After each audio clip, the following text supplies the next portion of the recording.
Namo tassa bhagavato arahato sama sambuddhassa.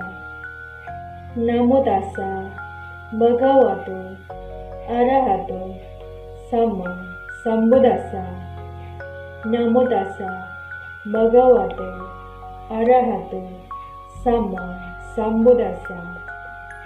Arogya paramalabha, santuti paramang danam, wisasa paramang nati, nibbanam paramang sukam.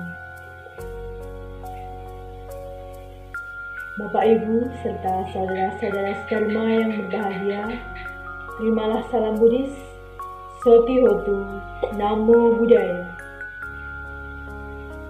Sungguh berbahagia pada kesempatan kali ini kita dapat berkumpul di tempat ini. Saya dapat berbicara di depan Anda semua. Pertama-tama, marilah kita mengagungkan Guru junjungan kita, Sang Buddha Gautama, yang telah memberi kesehatan kepada kita semua.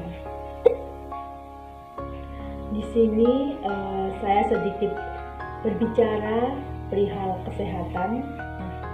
Seperti apa yang tertuang dalam kutipan Dhammadesana yang saya ucapkan tadi, di masa pandemi ini memang sangat sulit bagi kita untuk melakukan komunikasi, bahkan berkumpul dengan banyak orang untuk mendengarkan Dhamma. Namun saat ini saya ingin berbagi cerita kepada Anda semua tentang cara sebagai umat Buddha dalam menghadapi virus corona yang berada di sekeliling kita. Nah, Bapak Ibu Saudara Dharma yang berbahagia, kesehatan dalam hal ini merupakan suatu kekayaan yang sangat berharga. Sesuai apa yang telah disampaikan oleh Sang Buddha, konon pada zaman Sang Buddha itu terdapat sebuah cerita. Nah, ceritanya itu dikisahkan ada seorang raja. Nah, raja tersebut itu terbiasa dengan makanan yang banyak dan enak, sehingga kesehatannya menjadi buruk. Coba Bapak Ibu, kalau seandainya makan banyak-banyak jadinya gimana? Buruk kan? Nah, lalu menderita penyakit. Lalu raja tersebut itu menemui Sang Buddha. Nah, kemudian Sang Buddha memberikan saran kepada raja tersebut agar sang raja itu makan makanan yang sederhana dan secukupnya. Nah, kemudian raja melakukan apa yang diperintahkan oleh Sang Buddha. Nah, kemudian raja pun menjadi sehat. Nah, ketika raja menceritakan atas kesehatannya kepada Sang Buddha, nah kemudian Sang Buddha membagikan 4 sumber dari kebahagiaan yang tertera dalam Dhammapada yang saya bacakan tadi, yang mengatakan bahwa kesehatan adalah hal yang terpenting. Lalu ada nibbana itu adalah sebagai tempat kebahagiaan yang tertinggi. Nah, lain cerita, pada masa Sang Buddha itu juga terdapat cerita mengenai wabah penyakit. Jadi di desa itu dilanda penyakit, banyak manusia itu yang mati kelaparan. Mereka membusuk. Nah, kemudian desa tersebut itu mengeluarkan bau yang tidak sedap. Nah, oleh karena itu Sang Buddha kemudian datang ke tempat tersebut dan membacakan doa perlindungan yang kita kenal dengan Ratana Sutta. Nah, seketika tempat tersebut itu dihujani oleh hujan yang deras. Nah, kemudian tempatnya menjadi bersih dan terbebas dari penyakit. Sehingga pada masa itu Sang Buddha itu melaksanakan doa bersama pada malam hari untuk mengurangi adanya wabah penyakit di sebuah desa. Nah, berdasarkan kedua cerita tersebut, kita itu dapat mengambil hikmah. Apa saja Bapak Ibu? Bahwa makan terlalu banyak itu dapat mengakibatkan kondisi tubuh yang tidak baik. Nah, seharusnya kita makan itu yang secukupnya, sewajarnya, sederhana. Yang penting mampu menjaga kelangsungan hidup. Nah, selain itu perlu juga adanya pembacaan doa pada setiap malam dengan tujuan agar terhindar dari wabah penyakit. Nah, di dalam kondisi pandemi saat ini, pemerintah juga telah memberikan aturan kesehatan bagi masyarakat semua agar terhindar dari virus corona. Nah, sebagai masyarakat, hendaknya kita mematuhi apa yang telah menjadi aturan dan diperintahkan kepada kita semua. Namun saat ini masih banyak masyarakat yang tidak patuh akan peraturan. Masih banyak masyarakat itu yang tidak menaati peraturan. Seperti yang kita jumpai di daerah-daerah tertentu, ya kan. Hal ini juga menjadi dampak menyebarnya virus corona yang tak kunjung reda saat ini. Nah, apabila masyarakat mematuhi peraturan tersebut, hal ini pasti dapat mengantisipasi dan mengurangi penyebaran virus corona. Nah, Bapak Ibu, saudara-saudara sedharma yang berbahagia, dalam menghadapi virus corona, terdapat beberapa hal yang telah ditetapkan pemerintah untuk mengurangi penyebarluasan virus. Nah, diantaranya memakai masker saat hendak berpergian, selalu mencuci tangan dengan menggunakan sabun dan air mengalir. Kemudian kita harus selalu menjaga jarak maksimal berapa? Ya, 1 meter atau 2 meter. Lalu menggunakan hand sanitizer. Nah, hal ini itu memiliki keterkaitan dengan ajaran agama Buddha, di mana cara-cara tersebut itu dapat kita asumsikan dan bernilai positif jika kita mengkaitkannya dengan ajaran agama Buddha. Pertama, melalui anjuran memakai masker. Nah, itu tuh berfungsi untuk menutup mulut dan hidung kita agar tidak terkena virus corona. Nah, sama halnya dengan ajaran agama Buddha.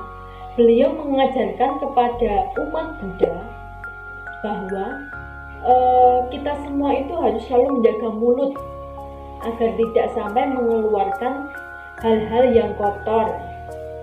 Maka dengan begitu, fungsi masker termasuk menyaring mana sih perbuatan yang negatif dan mana yang buruk, lalu nanti kita ucapkan. Nah, artinya tutup mulutmu jangan untuk mengucapkan kata-kata yang bisa menyakiti perasaan orang lain.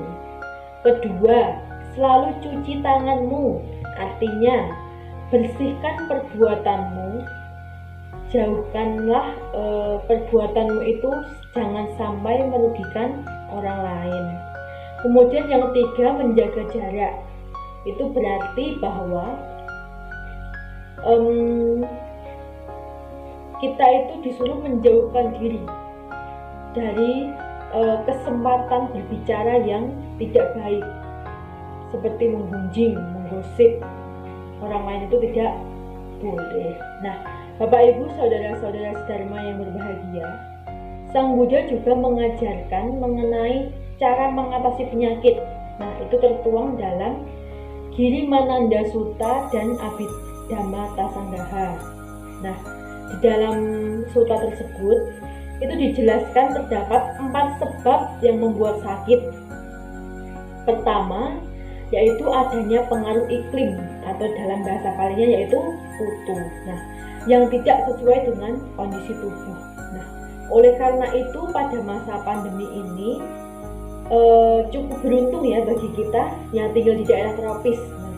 Karena apa? Mempunyai cukup sinar matahari sehingga wabah COVID-19 ini tidak separah yang berada di negara-negara dengan curah yang dingin.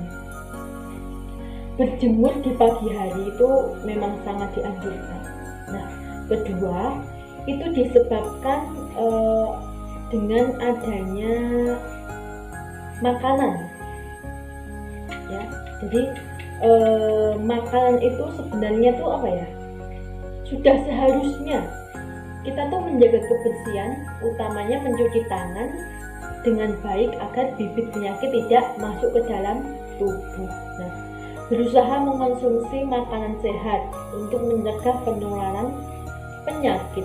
Nah, sebaiknya juga kita harus tetap banyak tinggal di rumah. Nah, apabila bepergian itu juga harus mengenakan masker, menghindari kerumunan, dan menjaga jarak dengan orang lain. Ketiga, itu adanya pengaruh pikiran atau cita. Nah, di masa pandemi ini kan terkadang kita jangan terlalu banyak membaca berita hoax. Bapak Ibu, berita hoax itu berita yang tidak sesuai dengan faktanya. Nah, pikiran-pikiran negatif seperti sedih, takut, marah, benci, dendam, cemas, khawatir itu sangat berpengaruh besar dalam melemahkan kondisi tubuh dan bisa memperparah mereka yang sedang sakit. Nah, oleh karena itu marilah kita itu lebih banyak melakukan aktivitas meditasi dan memanjatkan cinta kasih serta membaca cerita. Nah, yang keempat itu akibat perbuatan buruk juga dapat menjadi penyebab dari penyakit. Nah, saat ini waktunya lebih banyak berbuat baik dengan memberikan bantuan seperti uang, makanan, alat-alat kesehatan kepada mereka yang membutuhkan. Nah, keempat hal inilah yang perlu diindahkan.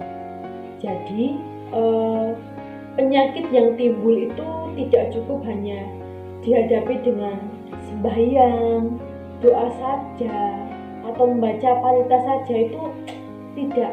Tapi sebenarnya memang hal tersebut itu perlu untuk memperkuat mental dan jasmani kita.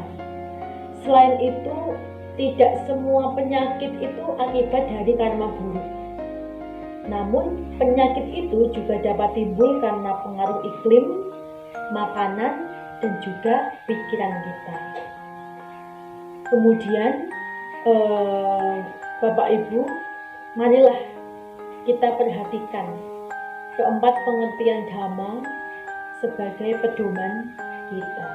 Nah, demikianlah sedikit uraian Dhamma yang dapat saya berikan. Semoga apa yang saya sampaikan itu dapat bermanfaat bagi kita semua dan dapat menjadi pedoman untuk hidup lebih sehat. Dan marilah kita bersama-sama melawan virus corona dengan cara mematuhi protokol kesehatan. Tetap di rumah saja dan menjaga kesehatan. Yang pertama, kesehatan untuk diri kita dan juga untuk keluarga. Nah, apabila terdapat kekurangan ataupun salah kata dalam saya berbicara mulai dari awal hingga akhir, saya mohon maaf. Untuk mengakhiri Dhamma Desana pada malam hari ini, marilah kita bersama-sama mengucapkan Sabe Sata Bhawamtu Sukhitata. Semoga semua makhluk hidup berbahagia. Akhir kata dari saya, Soti Hotu, Namo Buddhaya.